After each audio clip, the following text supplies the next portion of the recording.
Bloomberg Audio Studios. Podcasts, radio, news. To our next guest, who is joining us now live from Capitol Hill, Republican Congresswoman Nicole Malliotakis of New York, who Zach just mentioned, is with us now here on Bloomberg TV and radio. Congresswoman, welcome back to Balance of Power. You've obviously made it back safely to Washington from Mar-a-Lago.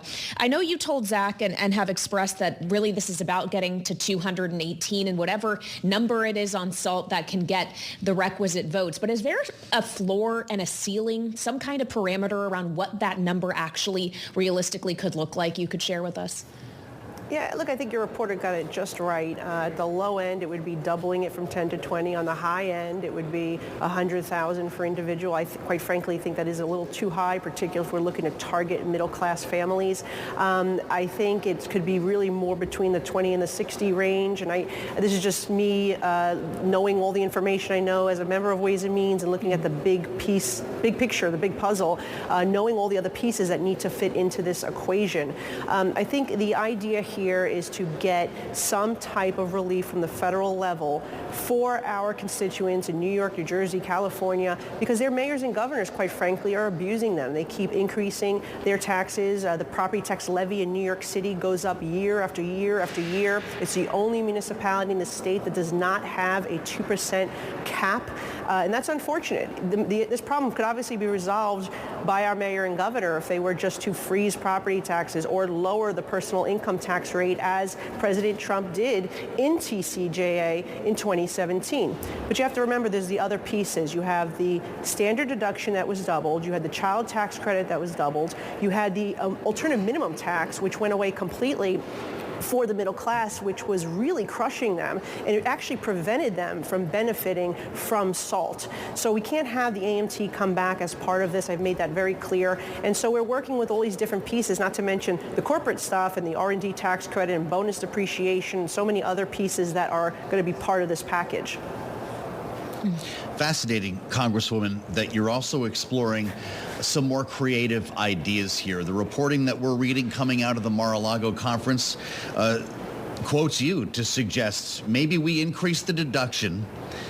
If your state freezes or lowers the tax rate, maybe the deduction goes even higher. Now, this is getting interesting, and I wonder what the reaction that you got was from your fellow lawmakers, from the president-elect, and maybe even from Democrats who you floated this to. Well, I think my colleagues actually really like that idea, because part of the problem is we want to give relief, but if we give taxpayers money back with one hand and the governor and mayor come along and just raise taxes and take it with the other, that's a problem, and the taxpayer ends up losing at the end of the day. And so how do we incentivize? How do we change behavior? How do we hold the mayors and the governors that are treating taxpayers like ATMs accountable? And so we have to see if this can legally be done. That's the big question. Can we, let's say, double this deduction and then say maybe it goes up, it triples or quadruples if your state takes action to freeze, put a cap on property taxes and freeze income taxes or reduce them. You know, these are ideas that we're tossing around. I've also said maybe we want to limit the property tax portion of this deduction for primary residences, right? So that could actually target the people that truly need it. I think there's a lot of different ideas being floated around, and as a member of the Ways and Means Committee, we are obviously crunching the numbers, but we have to wait until the Budget Committee gives us the top line and the reconciliation instructions to really figure out how to put together this Rubik's Cube. And that's, you know, in the meantime, we're doing the math and trying to figure out what our options are, and we'll go from there. Well, as we talk about the kind of structure of reconciliation, Congresswoman, was there consensus built at Mar-a-Lago this weekend around the one bill or two idea, or is this still a live debate? What messaging were you and your colleagues delivering to the president-elect, and what was he saying in return? Well, I think the majority of our membership, certainly all the members of the House Ways and Means Committee, want to see one bill. And if you saw what happened in the last week of session, right, last year, that's the reason why we need one bill. It's hard to build consensus when you have such a slim majority. And the last time they did two reconciliation bills, it was under Newt Gingrich in 1997, and he had a much larger majority. You have to remember, TCJA, there were 13 no Republican votes. We don't have that luxury. We have one. We have a majority of one. So we have to build consensus, and I think the best way to do that is to put the different pieces that members care about together: the border, security measures, the energy production measures. Those will satisfy some of the border states, the energy producing states, and you have the salt states get something with our salt relief. And overall, we support, as a conference, we support tax cuts, we support border security, we support American energy dominance. So let's just drill down and negotiate with each other on those finer details of each of these and get one bill passed so we get to the 218. If you kick tax to the end of the year in a separate package, I very much fear that it will expire and America will see $4 trillion in tax increases. We cannot afford to allow that to happen. It's too risky to do it later on in the year and not up front with this first package. Mm-hmm. Well, Congresswoman, that's as long as we've ever gone in a conversation, I think, before you mentioned the border. So let's get to it. There is a thought out there, and Grover Norquist suggested it a little bit earlier in the broadcast, that Donald Trump's plans to issue some 100 executive orders, many of them aimed at the border, will give you breathing room to actually craft a single bill that would include border security and the tax issues that we're talking about. Is that the way you're looking at this? Let the president handle the border out of the gate. We'll back him up with legislation when it's done being written here and our debate concludes on the Hill. Yeah, well, the Senate has made the argument that we need to do two because we want to do the border wins early on. There's a way we can achieve that. First, as you say, the president can issue the executive orders, and he will do that to undo the policies of the Biden administration.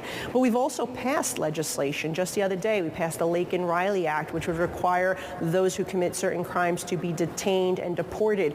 And we're working through pieces of legislation that can get bipartisan support and the 60 votes needed in the Senate to get that out the door and put it on the president's desk for when he arrives next week. So I think we can score those border victories early, and then really when it comes to the reconciliation, it has to have a fiscal implication, right? So we can't necessarily do Laken-Riley Act in reconciliation, but we can increase border patrol, we can increase technology, we can put some things in there that would help with the deportation of criminals, and maybe adding judges to hear these asylum cases faster. So I think we can achieve both things here. And the bottom line is the president really just wants to get it done. I don't think he cares at the end of the day on whether it's one or two. I think he just wants to get the policies done that will get America back on track. We've made the case that it should be one bill, and I think he sees the merit of one bill, as I said, considering what happened at the end of last year, where we had so much back and forth within our conference. Well, and part of that saga at the end of last year, Congresswoman, was a question over whether the debt ceiling should be lifted or abolished entirely before Trump takes office. How is that interplaying in the conversations this weekend? When is that going to happen? And what legislation and what could potentially be the trade-off? As we've seen reporting that it might be debt ceiling in exchange for wildfire relief in California. Well, interestingly enough, a lot of members believe that the debt limit piece of this is probably the most complicated because that's where you see the most friction within our conference. There are some members who never voted to increase the debt limit. And we have to understand that the debt limit is money that's already been spent, that we're paying the bill. We don't want to prevent a default. So the responsible thing to do is to address that debt limit and do it before June. I think we're just going to look for any vehicle where we can get it. It could be with disaster aid. It could be within the reconciliation. It could be within the government funding mechanism, the federal budget. So we'll see what vehicle where we can get it. But it does need to be addressed before June. The sooner we can do it, the better. Let's get it out of the way since it's the most contentious piece, and then get to the other real policy issues that the people have been waiting for, right? They want to get this economy back on track. They want to see the tax cuts extended and enhanced. They want to see our border secure and people who are here illegally committing crimes deported. And they want to see us lower those energy costs and produce more energy domestically. Mm-hmm. Congresswoman, with regard to the border, while you're with us here in our remaining couple of moments, a warning from Immigrations and Custom Enforcement. Without emergency funding, they could be forced to release tens of thousands of immigrants, including some deemed to be public safety threats. We've talked a lot about the number of migrants being held in hotels, for instance, in places like New York City. Are you in touch with ICE and with Border Patrol on this matter? Would Congress be there to prevent the release of people dangerous to Americans? Well, I have not heard about this, if there's an issue with the funding, because the funding is there for the next, to the end of March. I think what they need to do is actually find a way to shift the funding. So instead of housing individuals and transporting individuals into America's cities, we're actually deporting them and repatriating them.